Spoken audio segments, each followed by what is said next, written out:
10 ans. Ça fait 10 ans que les mangas et les animés rythment ma vie et mon quotidien. 10 ans qu'une de mes amies m'a offert mon tout premier tome. Puis j'ai commencé à en acheter un, puis deux, puis trois, et puis plus. Genre vraiment beaucoup plus. Aujourd'hui, les mangas et les animés font partie de moi. Certains m'ont fait rire, d'autres m'ont fait pleurer. Ce qui est certain, c'est qu'ils ont forgé une partie de ma personnalité. Alors dans cette vidéo, j'ai voulu vous partager un peu de ma passion en vous parlant des 3 mangas et animés qui ont changé ma vie. Je vous laisse découvrir ça tout de suite. Bonne vidéo. Salut et bienvenue. Donc aujourd'hui, comme vous avez pu le voir dans l'intro, on va parler d'une de mes passions, d'un des trucs qui rythment le plus ma vie et mon quotidien. On va parler des mangas et des animés. J'en parle très souvent dans ma vidéo, vraiment. Je pense qu'il n'y a pas une seule semaine où j'achète pas un manga ou je regarde pas un animé, enfin bref. Du coup, j'ai voulu leur dédier une vidéo parce que ça fait partie de ma vie, quoi, tout simplement. Donc aujourd'hui, je vais pas forcément vous parler des plus grandes œuvres, les plus connues et tout, ni de mes œuvres préférées, quoique... si, elles en font partie. Je vais pas vous parler de One Piece, Naruto, Bleach, SNK, tout ce que vous voulez, des trucs vraiment connus. Je vais vraiment vous parler de 3 œuvres, de 3 mangas / animés. Je crois qu'ils sont, oui, tous les 3 ont été adaptés en animé. Vraiment, du coup, de 3 œuvres qui m'ont chamboulé, quoi, qui ont changé ma vie. Mais c'est vraiment, je sais pas, elles ont eu un énorme impact. Je sais pas si vous avez une passion, ou si c'est des films, des chansons, je sais pas, des choses comme ça qui ont eu un impact vraiment sur votre vie. Vous en êtes sorti, vous avez dit, wow, je ne suis plus la même personne. En gros, c'est 3 œuvres qui, pour moi, ont eu un impact sur ma vie. À raison de tergiverser et de faire une intro de 10 minutes, on commence avec la première œuvre. Alors sachez qu'il n'y a aucune hiérarchie dans ce que je vais vous présenter. Vraiment, je vais vous présenter les 3, je les aime. Genre, vraiment, il n'y a pas le premier que je vais vous présenter, celui que j'aime le plus, celui que j'aime le moins. Enfin, vraiment, je les aime fort les 3, ok? Il n'y a pas du tout de hiérarchie, quoi. Il n'y a pas de classement. Maintenant que tout ça est dit, on peut commencer avec le premier manga / animé. Parce que, voilà, il a été adapté. Mais bref, la première œuvre.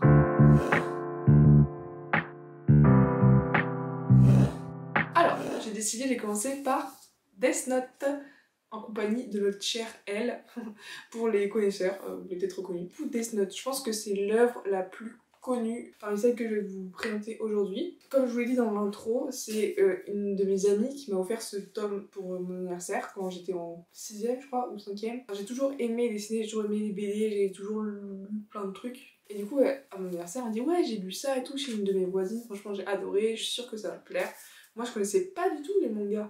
À la télé, je sais qu'il y avait des fois, j'ai dû tomber sur des épisodes de One Piece qui passaient sur D17, je crois, à l'époque. Et j'ai regardé les City d'Or, c'est un animé. Après, j'ai regardé Inazuma Eleven, enfin bref. Je connaissais quelques animés, mais je lisais aucun manga et j'étais pas vraiment à fond dans le truc, quoi. Souvent, les gens ont commencé... Enfin, souvent, je sais pas, en fait. Si vous lisez ou si vous regardez des animés, ça a été quoi votre première œuvre? Parce que je sais que dans mes proches, souvent, c'est One Piece. Dans mes proches qui aiment les mangas et animés, c'est One Piece, Naruto, Bleach, enfin, vraiment les grosses séries. Moi, ça a été Death Note. Voilà. Je sais pas si c'est classique ou pas, mais bref. Je pense pas que quand elle m'a offert ce premier tome, cette amie se douterait qu'elle allait déclencher chez moi une véritable passion, une véritable addiction même, parce que à l'époque où je l'ai eu, du coup j'étais au collège, donc j'avais pas beaucoup d'argent à dépenser. J'avais pas beaucoup d'argent du tout à dépenser dans les mangas ou dans quoi que ce soit. J'avais un peu d'argent de poche, je crois, j'avais tous les mois quoi, peut-être 10 €, enfin bref. Du coup je les lisais à la médiathèque de ma commune. Mais j'ai fini quand même par les acheter tous parce que vraiment... dès que j'ai eu un peu de sous, c'est là-dedans vraiment que je dépensais mon argent. Du coup, je vais vous faire un rapide résumé. Je pense que c'est quand même hyper connu, même les gens qui ne s'intéressent pas du tout à la culture du manga ou des animés ont entendu, je pense, au moins parler du Death Note et savent à peu près ce que c'est. Je vais quand même faire un petit résumé et vous mettre quelques illustrations et tout. Du coup, on va suivre l'histoire de Light Yagami, un étudiant brillant, vraiment le premier de la classe, trop fort, qui un jour, alors qu'il était en cours, voit au milieu de son lycée un carnet sur le sol. Il va le ramasser et c'est le fameux Death Note. Donc en fait, le Death Note, c'est un carnet qui appartenait à un Shinigami, c'est un dieu de la mort, Ryuk, qu'on voit aussi sur la première couverture du tome. Et le principe, c'est qu'il suffit d'écrire le nom de quelqu'un sur ce carnet pour que cette personne-là meure. Il y a quelques subtilités, mais...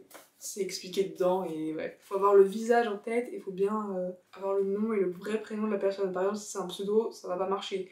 Et puis si on met les circonstances qu'on veut de la mort, ça va lui arriver, sinon il meurt d'une crise cardiaque. Voilà, c'est en gros. Du coup, c'est avec ce Death Note là qu'il a entre les mains qui décide de créer un monde meilleur et qui va vouloir supprimer de la surface de la Terre tous les voyous, les malfaiteurs, voilà, il veut créer un monde parfait. C'est ça son leitmotiv dans la vie. Voilà, je veux tuer tout le monde, enfin tous les méchants, pour que ce soit un petit monde parfait quoi. Du coup, il devient vraiment l'ennemi public numéro 1. Il devient le criminel le plus recherché par la police, sachant que son père est lui-même policier. On va suivre toute l'enquête criminelle, il va être lié à l'enquête aussi. Enfin, franchement, c'est incroyable. Et on va faire la connaissance d'un enquêteur de génie, elle, qui va essayer de tout mettre en œuvre pour l'arrêter quoi. Et franchement, on va suivre du coup tout au long du manga une lutte permanente entre les deux protagonistes. Il y a un suspense tout au long de l'œuvre. Franchement, il n'y a pas un moment où je me suis ennuyée. Il n'y a pas un moment de... Ouf, non, c'est franchement, j'adore cette œuvre, vraiment. Il y a 12 tomes, 14 si on compte le tome 13 qui est une sorte de guide avec tous les noms des personnages et plein d'anecdotes, tout ça. Et le tome Short Stories qui se passe après la fin du manga et c'est des petites histoires comme ça. On retrouve quelques personnages. Vraiment, la série principale a 12 tomes, donc c'est une série plutôt courte, hein, c'est pas mal pour débuter. Parce que par exemple, si vous voulez débuter avec One Piece, bon, il y a 104 tomes et il y a le 105 qui sort bientôt. Bon... c'est plus compliqué quoi. Là, 12 tomes, je crois que c'est pas conseillé avant 14 ans parce que quand même, bah, c'est des histoires de meurtre, tout ça, donc bon. Et peut-être que Ryu qui fait un peu peur, enfin je sais pas, voilà, peut-être pas pour les plus jeunes, mais franchement, ça va. Je sais pas pourquoi, j'en ai parlé, donc j'ai dit que c'était une de mes œuvres préférées à des gens, en vrai à des amis et tout, qui eux sont pas forcément à fond dedans mais qui connaissent un peu, ils me disent ah ouais mais parce que eux ont vu la série live action sur Netflix ou le film je sais plus et ils se sont dit mais c'est gore et tout, toi t'aimes les trucs trash et moi j'ai pas de souvenir que ce... oui il y a des morts mais moi ça m'a pas du tout choqué j'étais jeune pourtant quand je l'ai lu et donc bon alors que je suis hyper sensible enfin moi voilà franchement je conseillerais mais je préfère mettre un petit warning c'est jamais peut-être pas dès 10 ans quoi. Mais Death Note voilà j'ai un énorme coup de cœur pour cette œuvre. Elle a changé ma vie parce qu'elle a déclenché ma passion pour les mangas. Donc vraiment, gros coup de cœur.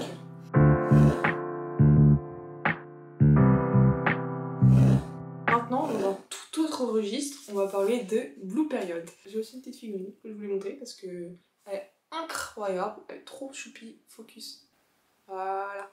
Je sais pas si ça sert à quelque chose de la mettre là, de toute façon elle va tomber. Et bref. Yatora, trop choupi. Je vous fais le synopsis direct comme ça. C'est l'histoire de Yatora Yaguchi, donc ce beau gosse là, qui est un lycéen, on va dire, banal. Il a pas vraiment d'ambition, c'est pas trop ce qu'il veut faire de sa vie. Il est là, il fait le taf, il travaille beaucoup à l'école pour être parmi les premiers pour faire une bonne université parce qu'il sait pas quoi faire, mais du coup il se dit que bon bah il va faire juste des études pour peut-être découvrir ce qu'il veut faire de sa vie. Et un jour, il va tomber par hasard sur une peinture, une œuvre faite par une de ses camarades de classe. Et vraiment ça va le chambouler, ça va lui changer toute la vision de sa vie. Et en gros, alors qu'il pensait ne pas vraiment avoir de sensibilité particulière pour l'art, alors qu'il pensait que c'était un truc pour réservé aux gens sans forcément avenir ou voilà, vraiment, il va se dire ok, à partir de maintenant, je veux rentrer dans une école d'art. J'ai jamais essayé de ma vie, mais là, mon objectif, c'est rentrer dans une école d'art. Sur ses souhaits pour,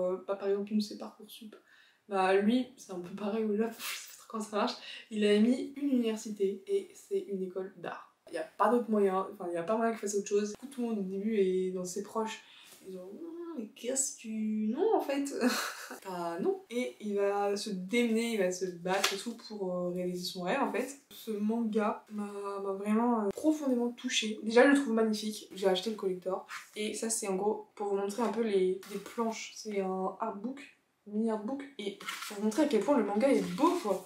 Enfin, c'est incroyable. Les dessins et tout, moi j'ai un problème avec les personnages dans les mangas et animés qui ont les cheveux blancs, voilà, j'ai un problème, c'est tous mes crushs. Du coup bah lui, je trouve incroyablement beau. Qu'il voit les cheveux blancs, là au sein d'enfant, donc peut-être pas que je dise que c'est mon crush, mais bref. Dans Jujutsu Kaisen, Gojo, voilà. Donc là, Yatora. Ah non, j'ai eu trop peur, j'ai bugué, j'ai vu une tache, je me suis dit qu'est-ce que c'est moi? En fait non, c'est des effets. Bref. Déjà, le manga est magnifique, il y a des planches magnifiques, il y a des dessins que je trouve incroyable. Et en plus, ça apporte vraiment une culture sur l'art, ça te donne plein de techniques, ça donne plein d'informations. Je trouve hyper instructif. En plus d'être une œuvre que je trouve magnifique, pourquoi est-ce que je dis que ça a changé ma vie? Parce que il y a des phrases, il y a des planches, il y a des moments dans le manga qui m'ont fait pleurer. Et pour l'instant, je crois qu'il y a 12 tomes de sortie, 13 tomes de sortie, et je pense que dans les 4 ou 5 premiers tomes, à chaque fois j'ai pleuré. Après, il rentre à l'université et tout, et du coup, c'est toujours aussi bien, mais ça m'a moins touchée. Donc vraiment, les 5 premiers tomes, je pleurais quoi. J'étais dans mon lit, j'étais... Parce que il faut savoir que j'ai toujours eu une âme un peu créative, j'ai toujours dessiné, j'ai toujours adoré ça, mais j'ai jamais osé le dire. Je sais pas comment expliquer. J'ai jamais voulu l'exploiter à 100% parce que j'ai des parents assez classiques. Enfin, pour eux, il faut faire des études, il faut faire un truc un peu voilà, qui t'assure une sécurité financière. Voilà quoi. Moi au début, donc j'ai fait éco-gestion, j'ai fait psycho, ça reste assez classique et j'osais pas dire que en vrai, je sais que je vais être déprimée et que je vais m'ennuyer dans mon métier si j'ai pas la possibilité de faire parler mon imagination. Et pour mes parents, c'était vraiment... Et non, mais t'as le temps libre pour ça, en fait. C'est du loisir. Je sais pas, ils ont une vision du travail qui est pas la même que moi. Moi, j'ai envie d'aimer ce que je fais. Pour eux, c'est non. Moi, je veux faire un métier de passion. Et eux, ils ont pas du tout cette vision-là des choses. Et pourquoi je dis ça? Parce que Yatora, il va à l'encontre de tout ce qu'on pensait de tout ce que... Enfin, de ses proches. Et il y a des phrases, là, par exemple, rien que sur le dos. C'est sa prof d'art plastique qui lui dit: le fait de dire que nos passions doivent rester un passe-temps, pour moi, c'est une conception d'adulte. Il y a plein de phrases comme ça qui ont tellement résonné en moi que je pleurais.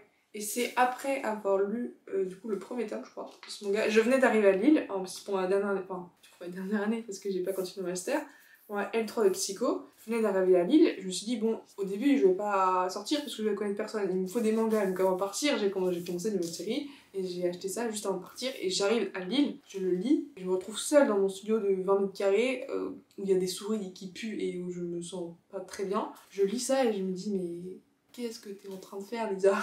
J'étais ravie d'être à Lille et ravie d'être enfin seule.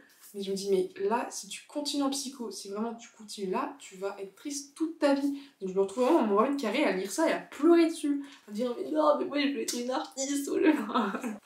Oh, aïe aïe aïe. Du coup, c'est à ce moment-là, en ayant lu ça, que j'ai commencé à faire des recherches sur une autre école, enfin sur d'autres formations, un autre truc qui puisse vraiment me correspondre à moi, me plaire. Et c'est après avoir lu ça, en gros, que j'ai eu un déclic et que j'ai osé dire à mes parents que je voulais faire un truc qui me plaise vraiment, vraiment. Encore aujourd'hui, c'est compliqué parce que là, du coup, je suis en école, je suis à Digital Campus. J'ai choisi cette école, j'ai pas choisi cette école, déjà. En gros, je voulais faire une autre école à Paris, j'avais été prise et tout. Et c'était en alternance et je galérais un peu à trouver parce que du coup, je me réorientais complètement et je voulais rentrer en master direct. Donc, j'avais aucun pass. J'avais aucune expérience dans le graphisme, tout ça, la com, rien. Donc pour trouver une alternance, c'est un peu compliqué. Et j'en parle à mes parents, je dis ouais, j'ai été acceptée dans une école à Paris, je veux changer. La psycho, vraiment, si je continue, c'est moi qui vais devoir aller faire une thérapie. Genre vraiment. Je pense que d'ailleurs, il faudrait que j'aille faire une thérapie, mais ça, c'est un autre sujet. Mes parents m'ont clairement dit alors oui, ok, change, mais Paris, non. Bon, c'est mon père qui a fait les recherches, parce que moi, je cherchais l'autre école, mais pas forcément Rennes, quoi. Qui a fait les recherches et qui a trouvé Digital Campus, parce qu'il y avait une prépa, tout, bref. J'ai même pas trop regardé en fait les cours qui étaient proposés pour le master. J'ai regardé les cours pour la prépa, j'ai fait, il y avait plein de trucs que j'ai adoré. Et là, j'entre en master, mais c'est pas ce que je veux faire. Enfin, je sais pas comment dire, mais là, déjà, j'ai pas encore recommencé les cours, que j'angoisse déjà. Là, on s'éloigne vachement du sujet, donc je pense que je vais continuer à vous parler des mangas. Et je ferai une vidéo plus dédiée où je ferai dans un vlog. Donc bref, en gros, là, en ce moment, je suis comme ça parce que je sais que c'est pas ce que je veux faire dans mon master. Donc j'angoisse à mort, et en ce moment, ça va pas du tout.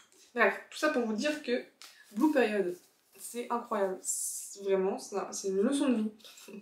Et si vous aimez l'art, hein, si vous aimez pas forcément ça, vous allez découvrir plein d'infos, plein de trucs, mais vraiment, mais c'est magnifique. Rien que pour la beauté des dessins, essayez. Alors regardez, en fait c'est parce que je m'identifie à Yatora. Je suis Yatora féminin. Regarde, dans le synopsis, il dit Yatora est un lycéen studieux à qui tout réussit. Je dis pas que tout me réussit, non, mais je suis quelqu'un de studieux, qui a toujours eu des bonnes notes dans tout, bah, sauf en éco-gestion parce que j'ai arrêté et que du coup j'ai fui quoi. Mais que ce soit au lycée, ça a été, psycho, bon, j'ai eu que des mentions à chaque fois, là en prépa, j'ai eu des notes excellentes, voilà. Pourtant, il ressent depuis toujours une impression de vie dans lui. Et ça, c'est moi en fait. À part quand je fais du montage vidéo, à part quand je filme des trucs, à part quand je dessine, à part quand je crée en fait, je ressens un vide. Dès que je dois réfléchir à ce que je veux faire de ma vie, ça m'angoisse vraiment et bref, je me sens vide. Sauf quand je fais du sport, enfin bref, voilà. Jusqu'au jour où par hasard il tombe sur un tableau qui le subjugue littéralement. En gros, moi c'est ça, sauf que moi c'est la création vidéo visuelle quoi. Ça pour dire que ce manga a chamboulé ma vie parce que Yatora et moi, nous sommes la même personne. Franchement, lisez-le, je vous jure. Oh, ou sinon, si vous avez pas envie de le lire, il y a un animé sur Netflix, donc Blue Period. Il y a 12 épisodes, je crois, et bon, je l'ai regardé forcément. Voilà. J'ai pas ressenti les mêmes émotions. Juste, voilà, j'ai adoré, c'est magnifique. Pareil, les graphismes sont incroyables. J'ai pas ressenti les mêmes émotions. Je trouve que c'est vraiment différent quand on lit et quand on regarde. Du coup, je vous le conseille quand même de lire. Mais si vous avez la flemme, si vous avez pas les moyens, sachez qu'il y a un animé sur Netflix. Et là, j'ai plus de batterie, donc avant de vous présenter la troisième et dernière œuvre qui a changé ma vie, ben, je vais devoir aller recharger cette caméra. Parce qu'en fait, je parle beaucoup trop. C'est pour ça, au début, je voulais présenter 5 œuvres, mais je me suis dit, je le connais. Le truc, il va durer une demi-heure, j'aurais parlé de 10 minutes sur le manga. Bref, en tout cas, voilà. C'est mon âme sœur. Oh, on voit rien, mais bref. Lisez ou regardez Blue Period. Ça va vous changer la vie, vraiment. Et je vous dis à tout à l'heure quand j'aurai de la batterie dans cette caméra.